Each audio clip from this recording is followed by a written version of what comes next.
능가하는 그런 더위 가운데 또 한 달을 마무리하는 마지막 주일이기도 합니다. 우리 앞뒤자 인사 한번 할까요? 더위에 수고 많으셨어요. 이렇게 한번 인사. 더위에 수고 많으셨습니다. 감사합니다. 예. 우리 장로님께서도 광고 말씀 다 드렸는데 우리 성경학교 수련회가 이제 오늘 마감합니다. 오늘 유치부고 또 초등부는 어제 물놀이로 또 우리 중고등부도 오늘 오후에 사도행전을 쓰고 외우고 또 하는 것으로 오늘 수련회를 마칩니다. 수강 선생님들 굉장히 고생 많으셨어요. 감사하고요. 뭐 일부 예배 선생님도 다 예배 드시는데 많이 격려해 주시면 좋겠어요. 우리 학부모님들도 고생 많으셨습니다. 예, 보내시느라고 고생 많으셨고요. 예, 우리 아이들이 참 믿음의 씨앗으로 뿌릴 때 저기 열매 맺을까 어쩔 때는 좀 답답해 보여도 또 하나님이 분명 말씀의 씨앗을 뿌렸을 때 열매 맺게 할 줄 믿습니다. 특별히 오늘 마무리하는 모든 교회 학교 위에 함께 해주시고 남은 청년부는 8월 20일 날 1박 2일 수련회가 있습니다. 계속해서 기도와 후원해 주시면 감사하겠습니다. 우리 향순 형제는 지난 금요일 날 귀국했습니다. 한 달 동안 짐바브웨 단기 선교 마치고 오늘은 제천에서 예배를 드려서 오진 못했습니다. 다음 주에 인사 한동안 잘 마무리하고 돌아왔다고 합니다. 그래서 프랑스의 사회군 지스반 선교사를 위해서 기도해 주시면 감사하겠습니다. 예수님 집사님이 디스크가 좀 심해서 수술을 오늘 입원해서 8월 1일에 수술합니다. 수술을 위해서 기도해 주시면 감사하겠고요. 이영 집사님이 한 달 동안 필리핀 자녀를 데리고 여행을 다녀옵니다. 위해서 기도해 주시면 감사하겠습니다. 자, 오늘 우리 전에 하나님 말씀은 출애굽기 25장 1절 9절 말씀으로 성막을 지으라 하는 제목으로 은혜의 말씀 나눕니다. 우리가 지난 시간 한번 생각해 볼까요? 하나님이 이스라엘 백성 사이에 언약이 체결되고 그 절차가 마무리되었습니다. 근데 언약 체결 세레모니가 끝나는데 하나님은 모세에게 시내산에 올라오라고 하시죠. 물론 돌판을 주시려고 언약 체결의 증거인 돌판을 올라오라고 하셨습니다. 근데 그것이 무려 40일이나 걸립니다. 근데 왜 40일 동안이나 모세를 시내산에 올라오게 하셨을까? 그것은 성막이 된 계시 때문이에요. 이제 성막을 지으라 하시고 성막이 된 계시의 말씀을 40일 동안이나 모세에게 말씀합니다. 사실 그러고 보면 여러분, 하나님은 이스라엘 백성들을 언약 체결을 하고 그 언약 체결을 끝나는 것이 아니라 이제 정말 언약의 삶을 살 수 있도록 그들과 함께 하기를 원하셨던 것입니다. 이제 관계에서 끝나지 아니하고 그들과 함께 하기를 원하셔서 그들로 하여금 자신이 거할 수 있는 성막을 지으라고 말씀하시는 것이지요. 어떻게 보면 이들이 사실 언약을 맺어서 언약 백성이다 하지만 곧 강야 일상생활로 돌아가면 그들이 자신의 정체성을 잃어버리고 살 것을 너무나 잘 아시고 하나님은 자신이 함께하는 성막을 지어서 성막 중심으로 이스라엘 백성 살기를 원하셨고 또 성막에서 그들이 예배하기를 원하셨던 것입니다. 그래서 오늘 우리가 25장 1절이 성막 건축의 시작, 오늘 서론 부분입니다. 이제 어디까지죠? 31장까지 성막에 관한 내용이 나옵니다. 물론 그 뒤에 반복적으로 나오지만 여러분, 자 9절 올려줘 볼까요? 물은 내가 네게 보이는 모양대로 장막을 짓고 기구와 그 모양을 따라 지을지니라. 근데 여러분, 하나님께서 성막을 지으라 하셨을 때 그 설계자는 하나님 자신임을 분명히 합니다. 하나님의 지시대로, 하나님의 명령대로 성막을 지으라고 말씀하고 있습니다. 여러분, 이것은 출애굽기 25장 40절에도 한번 반복하고 26장 30절에도 다시 한번 강조합니다. 이 성막의 설계자는 하나님이시다라는 것이죠. 여러분, 건축물을 볼 때마다 그 건축을 한 설계자를 한번 생각해 보지 않습니까? 저는 이 프랑스에 갈 때마다 아주 정말 멋진 건축물들을 한 번씩 보고 옵니다. 요새 지은 건물들 중에 이번에도 가보니까 매 고층 건물인데도 빌딩인데도 불구하고 매 층마다 정원이 만들어져 있는 나무가 있는 그런 고층 빌딩을 봤습니다. 와, 저런 빌딩이 가능하네. 그 건축자의 마음에 무엇이 들어있길래 어떤 자연 환경에 대한 애타는 그런 마음을 담은 것 같습니다. 그러니까 설계자의 건축가의 마음을 읽을 수가 있더라고요. 여러분, 성막은 하나님의 건축물이에요. 그런 의미에서 설계는 하나님이 하시고 이스라엘 백성 지으라고 하셨는데 설계도는 주님이 그려주셨기 때문입니다. 여러분, 한번 결과부터 한번 이제 몇 주간 계속 31장까지 성막을 우리가 살펴볼 텐데요. 오늘 그 성막이 어떤 면인지 한번 그림을 띄워주실래요? 올려줘볼래요? 자, 이 그림입니다. 우리가 넓게 보면 이스라엘 백성들이 좌우에 텐트 치고 있고 중앙에 있는 텐트로 이루어진 것이고요. 그 다음 한번 그림 보여주실래요? 이 정도. 여기 좀 더 정확하게 좀 볼 수 있는 장면인데요. 자, 성막은 길이가 100규빗, 한 50m 됩니다. 이 길이가. 또 너비가 50규빗이니까 한 25m 정도 돼요. 장방으로 만들어져 있고, 여기 한 300평 정도 됩니다. 60개 기둥이 박혀 있고, 이 세마포로 이렇게 벽이 둘러싸여져 있습니다. 자, 여기 들어가면 동쪽 문인데, 저기 10m의 시장에 쳐 있는 동쪽 문으로 들어가게 됐는데, 들어가면 제일 먼저 나타나는 것이 놋재단, 번제단이고요. 그 두 번째 기구가 물두멍이고, 그 세 번째 또 하나 이렇게 텐트처럼 쳐 있는 칩이 있죠. 저걸 성소와 지성소라고 그래요. 지금은 뭐 그냥 지나가도 좋습니다. 계속 이제 살펴볼 거니까. 저 성소와 지성소인데 저기 한 18평 정도 규모가 돼요. 12평이 성소 앞이고 뒤에가 지성소인데 한 6평 정도 됩니다. 성소 안에는 어떤 물건들이 있죠? 순금으로 입혀진 떡상이 있고 촛대가 있고 분향단이 있어요. 그리고 지성소에는 법궤와 속죄소가 있습니다. 이제 매주마다 살펴볼 거니까요. 이 그림, 이런 설계들을 하나님께서 말씀하시고 지으라고 하셨습니다. 좀 볼품이 없지 않습니까? 저는 이렇게 성막이 저기 이렇다. 저는 그러기보다는 뭐 규모나 뭐 어떤 내용적으로 봤을 때 우리 일반 건축물과는 좀 차이가 있다는 사실을 알게 됩니다. 요즘 만약 지으라고 했다면 세멘트로 벽돌로 지었겠죠. 그러나 하나님은 자신이 말씀하신 재료대로 성막을 지으러 갑니다. 이제 다음 주부터 하나씩 살펴볼 것입니다. 자, 그렇다면 여러분 이제 내려주시고, 이 성막을 왜 지으라고 했겠죠? 왜 지으라고 했어요? 자, 8절 올려줘 보실래요? 내가 그들 중에 거할 성소를 그들이 나를 위하여 짓되. 그들 중에 거할 성소라고 했어요. 성막을 지으라는 이유가 있다면 내가 그들 중에 거하기 위해서다. 그러니 성막을 지으라, 이렇게 말씀하고 있는 것이지요. 근데 여러분, 하나님께서 그게 내가 너 거할 거니까 성막을 만들어라. 하나님이 집이죠, 일종의. 내가 거기 거할 테니 성막을 만들라고 이야기합니다. 근데 좀 이해는 안 되지 않습니까? 하나님은 무소부지하시고 편지하시는 하나님이신데 저 좁은 성막에 거하겠다고 하시는 그 하나님의 마음을 어떻게 이해할 수 있어요? 분명 하나님이 편지하신 하나님 아직 어디나 계시는 하나님이신데 굳이 저 성막을 만들고 내가 거기 그들 중에 거하겠다 하시고 말씀하셨거든요. 이유가 뭘까요? 이유가 있다면 하나님이 이스라엘 백성을 자기의 백성 삼으시고 그들과 함께 하기를 원한 그 마음이 뜨거운 마음이죠, 여러분. 정말 하나님의 백성들과 함께 하고 싶은 마음. 그래서 그들과 함께 살아서 하나님 뜻을 알고 그들이 하나님 친백성으로 살아갈 수 있도록 하기 위하여서 편지하시고 무소부지한 하나님이 저런 성막 안에 거하시겠다고 약속하시면서 성막을 지으라고 하시는 것이죠. 자, 우리가 성막을 짓는 가장 중요한 목적이 이 목적이고 마지막에 다시 한번 살펴볼 것입니다. 근데 여러분, 성막의 이름이 한 또 두 가지나 더 있어요. 성막에 세 가지 이름이 있는데, 우선 성막은 거룩한 장막, 거룩한 텐트라는 뜻입니다. 성막 그럴 때는 거룩한 임재를 강조하는 의미로 성막 그래요. 하나님의 임재를 강조하는 것은 성막, 그렇게 부르는 것입니다. 절대 하나님 임재가 있는 것은 거룩한 것이고 죄가 들었을 수 없어요. 그래서 반드시 피 흘리는 제사를 통해서 성막에 접근할 수 있습니다. 그럴 때 성막이라 그래요. 근데 회막이라 그러기도 합니다. 모일 회자 회막, 모이는 장막이나 모이는 텐트라는 것이에요. 어떤 의미에서 회막이죠? 하나님과 사람이 만나는 것이에요. 하나님과 사람이 만난다는 의미에서 회막 이렇게 부르기도 합니다. 교제하는 장소죠. 저는 사실 교회할 때 교자가 가르칠 교자인데 저는 모일 해자가 더 맞지 않나 하는 생각하는 사람이기도 합니다. 코이노야가 너무 중요하니까. 삼일체 하나님이 코이노야 하듯이 우리도 코이노야 공동체죠. 우리가 지금 가르칠 교자를 교회에 쓰는데 모일 해자 쓸 수도 있지요. 이 해막, 사람과 하나님 만나는 장소. 또 하나 있는데 잘 쓰지는 않는데 증거막 그래, 증거막. 이 텐트 안에 뭐가 있어요? 증거판이 있습니다. 증거판. 저는 저 가장 깊수가 하나님 임재를 상징한 지성소에 그 이 증거판이 있고, 돌판이죠, 돌판. 하나님의 언약이 쓰여진 십계명이 쓰인 돌판을 증거판이라 그래요. 그러니까 증거판이 있다 그래서 증거막 그럽니다. 여러분, 그 증거판은 언약 체결의 가장 유일한 증거지요.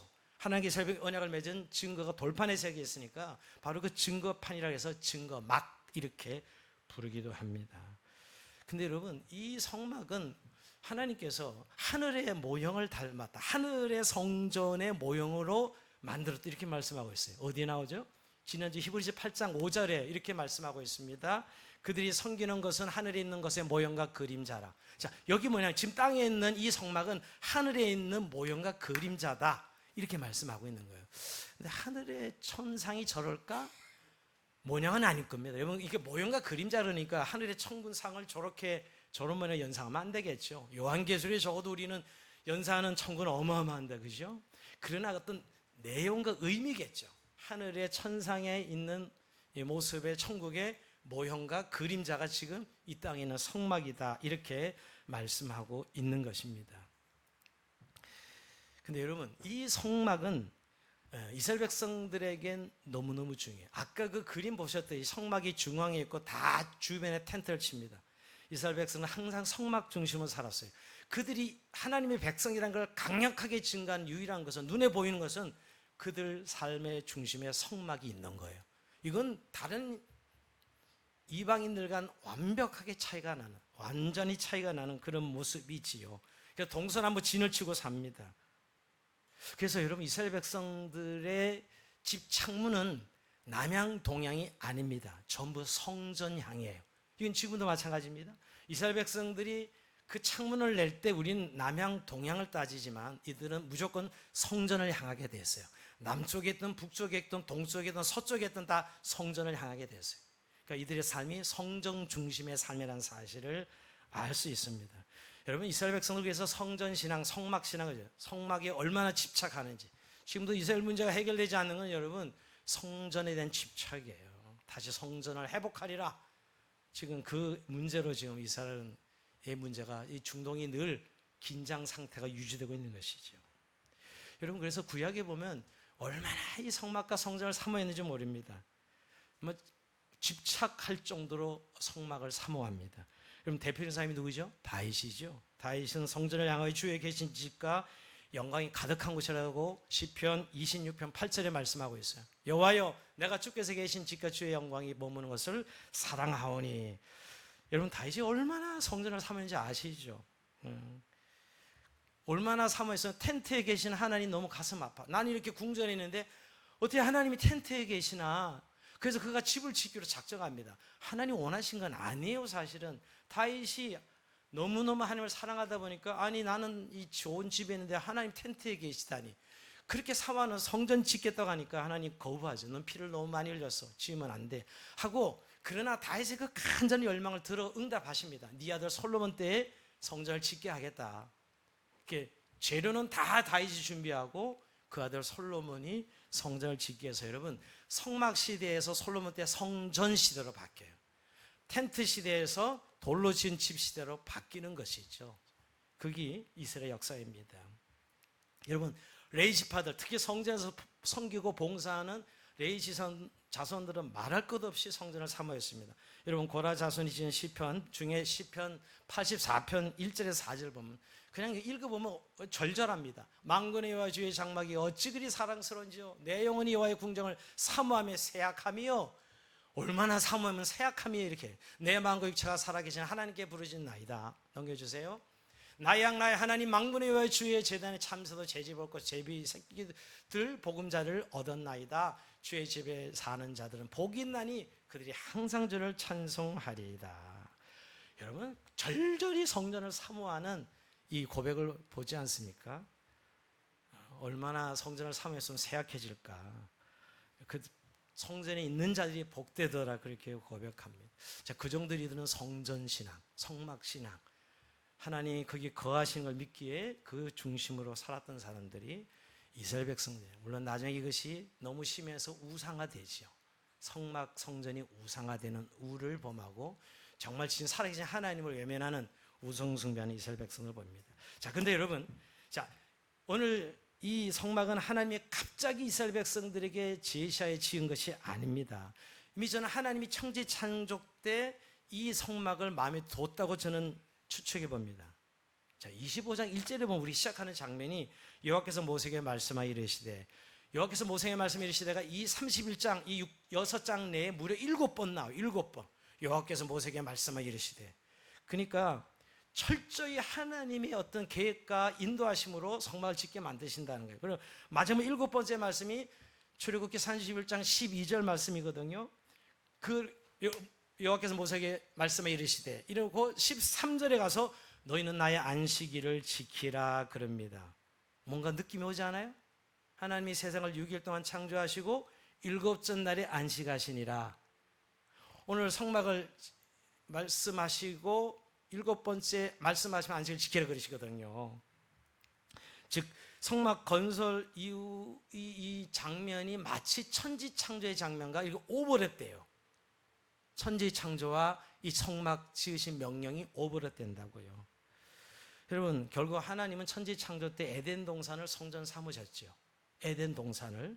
동산 가운데 생명수가 발원해서 사방으로 흐르고 금과 호마나 같은 보석이 나고, 또 동산 중에는 하나님의 언약의 상징인 생명나무와 선악과가 있었어요. 그래서 창세기 2장 5장에 가보면 하나님께서 아담과 하와를 이끌으셔서 에덴 동산에 두어 그것을 경작하게 했다. 두어 경작인데 그 둔다는 말이 안식하다는 뜻이고요, 경작하다는 것이 예배하다, 섬기다는 의미예요. 그래서 에스겔서에는 여러분 에덴 동산을 하나님의 성산으로, 성소로 표현하고 있다고요. 그러니까 에덴 동산을 하나님의 성산, 하나님의 성소로 표현하고 있어요. 그래서 에덴 동산 하나님이 거니시는 곳이라고 표현되어 있죠, 성경에. 하나님이 거니시는 곳, 에덴 동산이에요. 그러니까 결국 이렇게 에덴 동산을 하나님이 어떻게 보면 성전을 만드셨지만, 우리의 인류처럼 아담이 타락하는 바람에, 불순종과 타락으로 인해서 죄가 들어와서 더 이상 거할 것이 없어 쫓아내버렸죠. 에덴 동산에서 쫓겨나죠, 여러분. 더 이상 하나님은 인간과 함께 할 수 없었어요. 그들이 불순종과 타락했기 때문에. 그렇지만 이제 한 이스라엘 백성들을 선택하고 나서 자기 백성을 삼으시고 다시 본인이 거처할 지은 성소를 마련하시는 것이죠.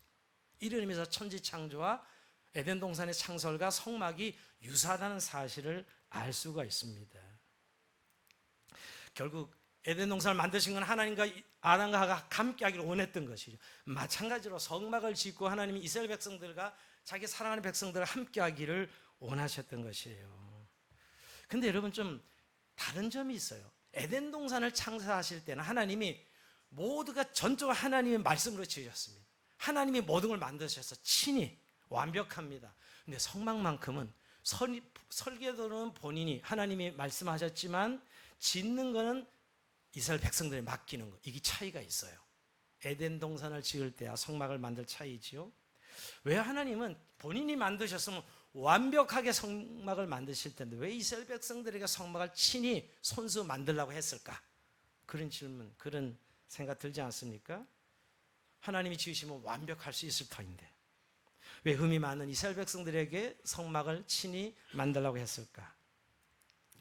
전 생각해보면 여러분, 이 성막을 친히 지으면서 이 성막 짓는 것이 정말 이 성막에 거하시는 하나님이 누구인가를 깨닫기를 원하셨던 거예요. 정말 이 성막에 거하시는 분이 왕이신 하나님, 이스라엘 왕이신 하나님, 주권자이심을 깨닫기를 원했던 것이에요. 그래서 그들이 친히 지으면서 그 하나님을 마음에 모실 수 있도록 하기 위하여 본인이 만들어서 하늘에서 내려주지 아니하시고 만들게 합니다. 저는 이렇게 상상도 해봐요. 하나님이 친히 성막을 만들어서 하늘에서 내려주실 수도 있지 않았겠어요? 우리가 마지막 때 이제 하늘에서 완벽한 성전이 내려올 텐데 여러분, 예수님 다시 오실 때 이 부분은 친히 만들라고 합니다. 저는 이 장면과 뭐가 오버랩되냐면, 예전에 우리 사무엘 상하를 묵상할 때 여러분, 압살롬의 반란으로 다윗이 쫓겨나죠. 도주합니다.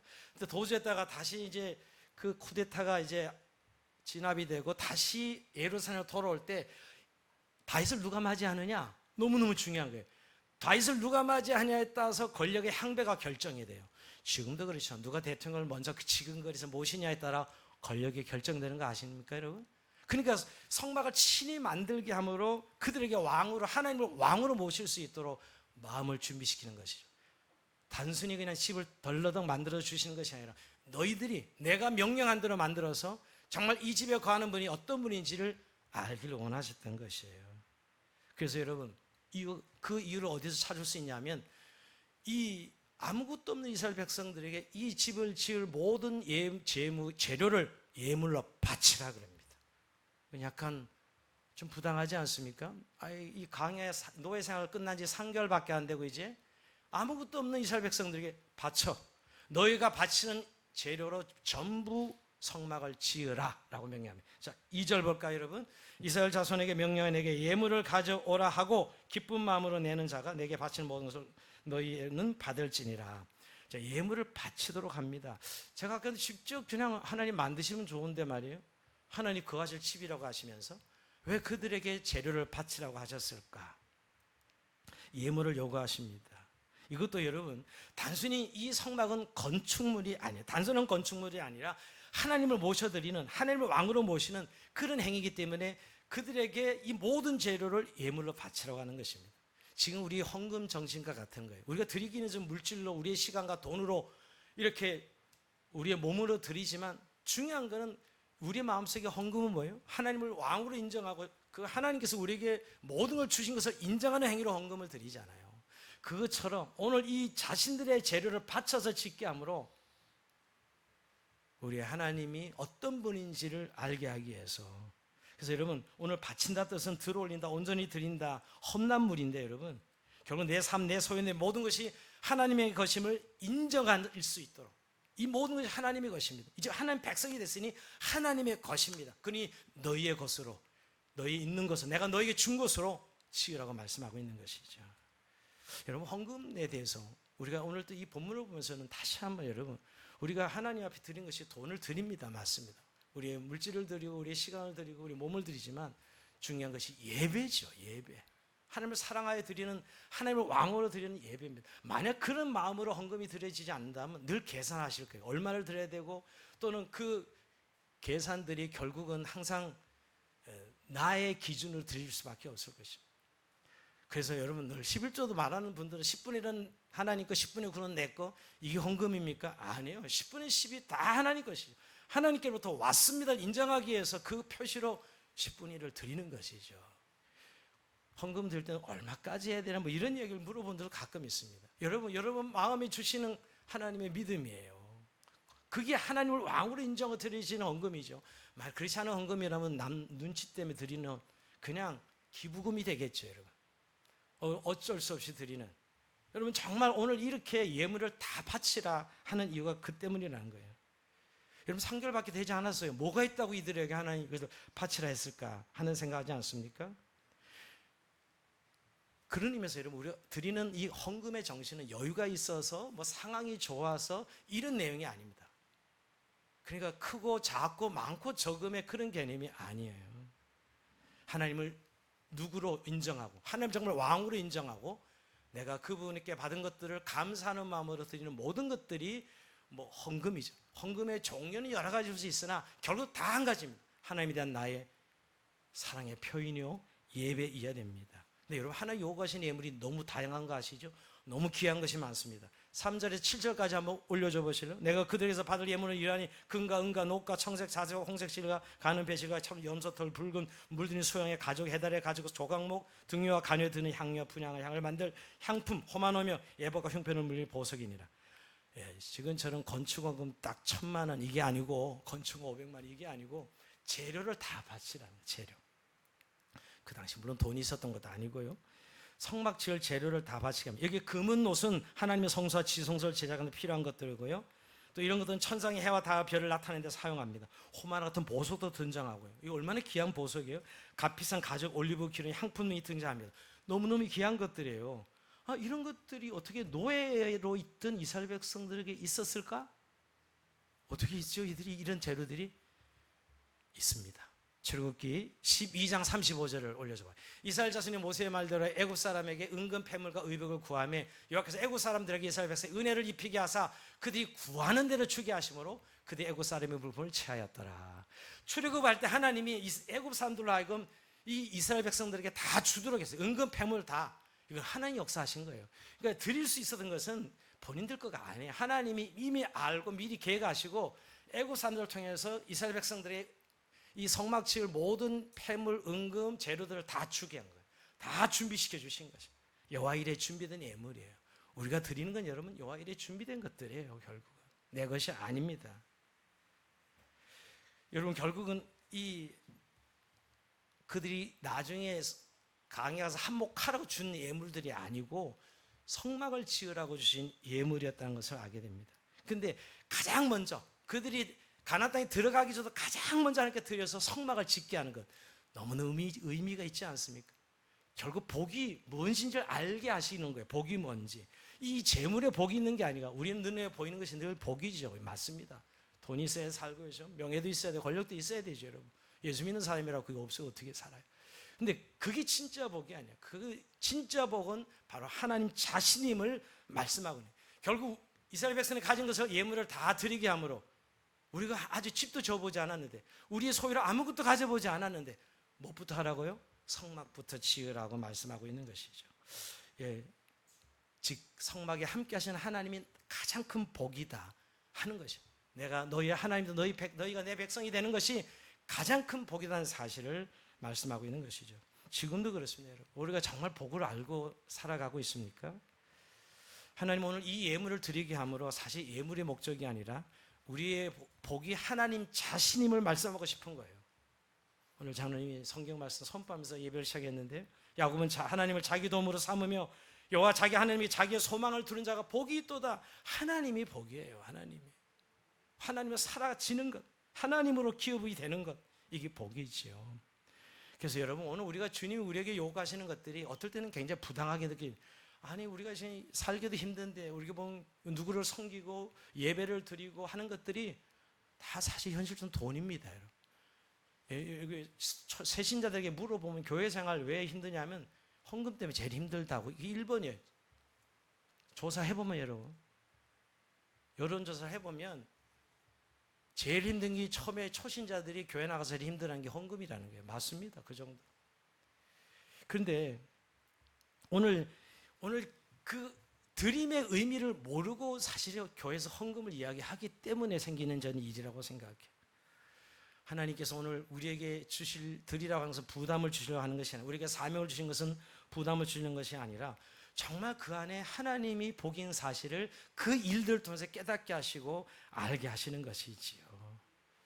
정말 하나님을 모시고 살아가는, 하나님이 여러분의 기업이 되는 그런 진정한 복을 누리시길 주의 이름으로 축원드립니다. 자, 근데 여러분, 오늘 이제 성막을 이제 오늘부터 강해 나가는데, 성막은 한마디로 하면 예수 그리스도예요. 결국 여러분, 이 성막은 예수님이 오셔서 완성된 겁니다. 그러니까 이 성막은 예수님의 그림자야. 예수님의 모형입니다. 예수님이 오셔서 이 성막이 완성되었어요. 그리고 요한복음 1장 14절 말씀 아시죠, 여러분? 말씀이 육신이 우리 가운데 거하심에, 이 거하심에가 장막을 치다라는 의미예요. 헬라어로 장막을 치다, 이런 뜻입니다. 우리가 그의 영광을 보니 아버지의 독생자의 영광이 은혜의 진리가 충만하더라. 하나님의 아들이 육체를 입고, 하나님 육체를 입고 이 땅에 오신 이 예수님이 완전한 성전을 오신 거예요. 구약의 이미 모형을 다 이루신. 그러니까 구약의 이 성막은 그림자야. 그리고 예수가 실체가 온 거예요. 실체가 없으니 더 이상 이 그림자는 필요 없는 거예요. 이 모형은 필요 없는 것이에요. 여러분, 표지판은 실체가 나온 표지판 필요 없잖아요. 구약의 이 모형은 예수님을 볼 수 있도록 모형을 그려준 것인데, 그리고 그 실체인 예수님이 육체로 오셨어요. 하나의 영광이 있는, 정말 은혜의 진리를 충만하도록 그 실체가 왔는데 이스라엘 백성 알아보지 못합니다. 이 2000년 전에 유대인들은, 바리새인들은 알아보지 못하고 여전히 그 성막에 집착해. 건축물 안에 있다고 생각하는 하나님에게 집착하죠, 여러분. 진짜 하늘로부터 내려오신 성전 예수님을 알아보지 못합니다. 이게 가장 유대인들이 범한 잘못이죠, 여러분. 더 이상 하나님은 사람이 지은, 손으로 지은 집에 계시지 않아요. 예수님이 육체를 입고 이 땅에 성전으로, 완벽한 성전으로 오셨기 때문입니다. 그래서 예수님이 어떻게 말씀하시죠? 요한복음 2장 19절에 예수께서 대답하여 이르시되 너희가 이 성전을 헐라 내가 사흘 동안 일으키리라. 여러분, 성막에서 성전으로 이어지죠. 성전이 언제 박살이 납니까? 바벨론이 침략할 때 완전 박살, 도리에 도난하면서 박살이 납니다. 다 무너집니다. 이스라엘 백성이 충격받죠. 어디 하나님의 성전이 이렇게 부서질 수 있어? 그들은 성전을 우상화했어요. 하나님 말씀은 지키지 않으면서 말이에요. 하나님이 살아계신 하나님을 인격적으로 교제하지는 않으면서 눈에 보이는 것들을 구하였죠. 성막을 우상화합니다. 그럴 때 하나님 성막을 다 깨트려버립니다. 물론 포로 70년 만에 돌아와서 스룹바벨 성전을 만들긴 해요. 그리고 예수님 당시에는 무려 헤롯 성전이었는데 46년 동안 헤롯이 엄청난 성전을 짓습니다. 어마어마한 성전을 지어요. 근데 예수님이 야 헐어버려 이거 사흘 만에 내가 다시 짓겠다. 이거 엄청난 가격한 말씀이죠. 유대인들이 들으면 난리 날 이야기입니다. 이 거룩한 성전 헐어버려 내가 사흘 만에 일으키리라. 왜 사흘 만에 일으키신다 말씀하는 거예요? 자신이 육체로 성전에 되어 오셨기 때문에 십자가에 죽으시고 사흘 만에 부활하심을 사흘 만에 일으키리라 하신 거예요. 더 이상 건물의 성전은 없답니다. 지금도 마찬가지 더 이상 건물의 성전이 없어요. 예수님 육체로 성전에 오셨고 여러분, 그래서 더 이상 성전을 우상하면 안 됩니다. 여러분 성막은 이동용 거처였죠. 그렇죠? 이동용 거처, 이동용이었어요. 돌로 할 때는 이제 정착되어 있지만, 근데 더 이상 사람이 지은 집의 주님이 더 이상 거하지 않으시고 하나님이 직접 육체를 입으시고 이 땅에 오신 성전을 보니 은혜와 진리가 충만하더라고. 그로 인해 우리가 구원을 받았잖아요, 여러분. 더 이상 건물에 갇혀 있는 하나님이 아니십니다. 새로운 시대를 열었죠. 그리고 예수님이 사흘 만에 부활하시고 나서 이제 새로운 시대의 구원 시대를 여시는데 성령을 부어주십니다. 교회에 성령을 부어주시고 이제 각자 심령에, 성령은 누구예요? 그리스도 영이잖아요. 그리스도 영을 각 심령에 부어주므로 각 개인이 성전 되게 하십니다. 우리 모두 한 사람 한 사람이 성전 되게 하신 거죠. 고린도전서 3장 16절 이건 꼭 같이 읽어봅시다. 시작. 너희가 하나님의 성전인 것과 하나님의 성령이 너희 안에 계시는 것을 알지 못하느냐. 자, 이제 모두가 성전되는 시대를 여신 것이에요. 예수님이 이제 육체의 성전은 승천하셨잖아요. 보이지 않잖아요. 근데 그리스도 영을 우리 가운데 각자에게 부어주심으로 우리가 이제 성전이 됩니다. 이동용 텐트였다면 이제 걸어다니는 성전, 잠자면서 성전, 여러분 일할 때도 성전, 이제 그야말로 우리의 내주하시는 성령님이라는 내주하는 성전이죠, 여러분. 그래서 이제 한시도 떨어질 수 없다. 언제 어디서나 떨어질 수 없도록 우리 안에 성전을 삼으셨습니다. 그래서 예수님이 이렇게 말씀하셨잖아요. 마태복음 28장 20절 마지막에 내가 세상 끝날까지 너희와 항상 함께 있으리라. 이제 너희랑 떠날 수가 없어. 너희의 평생 내가 너희와 함께 할 것이다. 뭐죠? 성령을 우리에게 부어주셔서, 그리스도 영을 부어주셔서 우리가 평생토록, 우리의 영원토록 함께 하시겠다는 거예요. 그래서 여러분, 우리가 이제 더 이상 건물의 성전 시대는 아니에요. 없어요. 예배당이죠. 예배당. 교회가 모임 장소로 쓰는 것이에요. 오늘 진짜 성전은 여러분들입니다. 오늘 그래서 여러분 각 개인의 성령을 모시고 있는 성전들을 모여서 교회 공동체를 이루게 하는 거예요. 교회 공동체. 이 너무너무 중요한 신약 시대는 이제 이 교회 건물이 성전이 아니라 성령을 모시고 주님과 동행하는 성도들이 성전이 되는 바로 성령 시대를 여신 겁니다. 에베소 2장 21절에 보면 이렇게 말씀해요. 그 안에서 건물마다 서로 연결해 주 안에서 성전이 되어가고 너희도 성령 안에서 하나님이 거하실 초소가 되게 하여 그리스도 예수 안에서 함께 지어져 가느니라. 우리 각 개인이 이제 연결되어서 각 성령이 임하신 우리도 연결돼서 교회 공동체를 말하는 거예요. 그래서 여러분 하나의 교회, 우적 유니버설 교회, 캐톨릭 하나의 교회죠, 여러분. 천상의 교회, 이 땅의 교회가 하나 되어지는, 예수님 오실 때 천상의 교회가 이 땅의 교회가 하나가 되어지겠죠. 하늘의 교회가 내려옴으로 말이에요. 천상의 교회가 내려옴으로 말입니다. 이게 교회 공동체예요. 그래서 저 주 안에서 서로 연결되고 우리가 지어져 가고 있다라고 말씀하고 있는 거예요.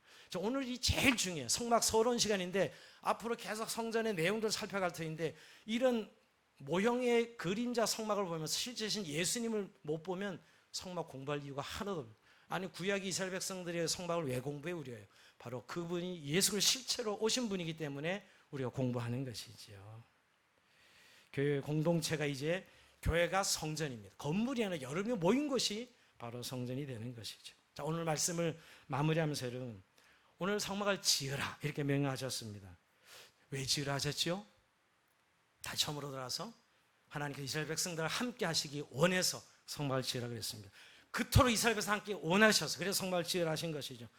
오늘도 마찬가지로 우리에게 지금도 성막을 지으라 그러십니다. 이유가 있다면 하나님 우리와 함께 하시길 원하셔서, 하나님이 우리 안에 계시고 우리와 동행하기를 원하신다는 거예요. 우리와 함께 하시는 하나님과 동행하는 삶을 살기를 원하신다는 것이죠. 여러분 정말 우리가 성막을 우리가 제대로 이해한다면 정말 우리가 매 순간순간 우리 안에 계신 성령님과 함께 동행하는 삶을 말씀하고 있는 것입니다. 그래서 우리를 성전 삼으셨어요. 우리를 왜 각 개인을 성전 삼으셨냐 말이에요. 주님이 우리와 함께 하시려. 이런 그 하나의 뜨거운 마음을 아십니까? 정말 여러분 안에 예수님이 계시냐고요. 옛날 파리의 연인에 보면 그런 대사가 있었어요. 내 안에 네가 있다. 뭐 이런 이야기 하잖아요. 쓸데없는 소리. 이렇게. 내 안에 예수님이 계신 거예요. 정말 여러분 예수님 계시다는 사실 믿으시냐고요. 혹시 교회 다니니까 그냥 퉁치고 있는 건 아니에요. 그냥 교리를 내가 믿고 있으니까 정말 예수님 내 안에 계시다라고 그냥 그렇다 치는 거 아닙니까? 정말 우리 안에 예수님과 하루 매일매일 동행하면서 교제하고 그분의 뜻을 묻고 그분과 함께 살아가고 있냐고요. 여러분 우리가 주님이 내 안에 계시다는 사실을 동행한다면 막 살 수 없습니다. 그렇게 막 계획을 세우고 내 생각대로 내 욕망대로 그렇게 살 수 없어요. 세상의 모든 짐은 다 가지고 막 걱정할 수 없다고요. 우리 안에 주님이 계신데 정말 우리 주님과 동행을 하고 있다면 말입니다. 그러니까 오늘 우리가 주님이 내 안에 계시다는 사실을 교리적으로 이해하고 있다면 이해하시면 다시 그 주님의 은혜를 실제할 수 있는 은혜를 달라고 기도해야 될 것입니다.